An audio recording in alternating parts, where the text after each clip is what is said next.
ಹೆಚ್ಚಿನ ಸಂಖ್ಯೆಯಲ್ಲಿ ಈ ಬಾರಿ ಸೇರಿದ್ದಾರೆ. ಆಮೇಲೆ ಇನ್ನೊಂದು ವಿಚಾರ ಅಂತಂದ್ರೆ ಈ ಬಹಳ ರಜಗ ಒಂದು ಲಾಂಗ್ ವೀಕೆಂಡ್ ಕೂಡ ಇದ್ದಂತ ಕಾರಣಕ್ಕಾಗಿ ಏನ್ ಇವತ್ತು ನಾಳೆ ಮುಗಿದ್ರೆ ಇನ್ ನಾಳೆ ಮತ್ತೆ ರಜಾ, ಆ ಕಾರಣಕ್ಕಾಗಿ ಮೊನ್ನೆಯಿಂದನೂ ಕೂಡ ಸ್ವಲ್ಪ ಪ್ಲಾನ್ ಮಾಡ್ಕೊಂಡು ಓಡಾಡೋದೇ ಜಾಸ್ತಿ. ಹಂಗಾಗಿ ಮೈಸೂರು ಕಡೆ ಹೋಗುವಂತವ್ರು ಕೂಡ ತೀರಾ ಜಾಸ್ತಿನೇ ಬಹಳ ಪ್ಲಾನ್ ಮಾಡ್ಕೊಂಡು ಆ ಕಡೆಗೆ ಹೋಗಿ ತಿಂಗಳ ಮುಂಚೆನೆ ಅಲ್ಲೆಲ್ಲ ವ್ಯವಸ್ಥೆ ಮಾಡ್ಕೊಂಡು ಈಗ ಹೋಗಿರುವಂತ ಜನ ಜಾಸ್ತಿನೇ.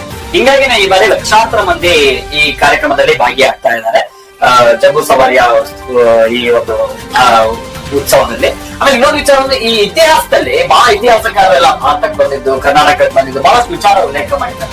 ಈ ಜಂಬೂ ಸವಾರಿ ವಿಚಾರ ಹಿಂದೆ ಎಲ್ಲ ಉಲ್ಲೇಖ ಆಗಿರುವಂತದ್ದು ಹೇಗಿದೆ, ಸೇರ್ತಾ ಇದ್ದಂತ ಜನಸಂದಣಿ, ಮಹಾರಾಜರು ಇದಕ್ಕೆ ಕೊಡ್ತಾ ಇದ್ದಂತ ಗಮನ, ವಿದೇಶಗಳಲ್ಲೂ ಕೂಡ ಆಗಿನ ಕಾಲದಲ್ಲೇ ಹೇಗೆ ಇದೊಂದು ಉಲ್ಲೇಖ ಆಗಿದೆ ಏನಾದ್ರು ಇದೆಯಾ?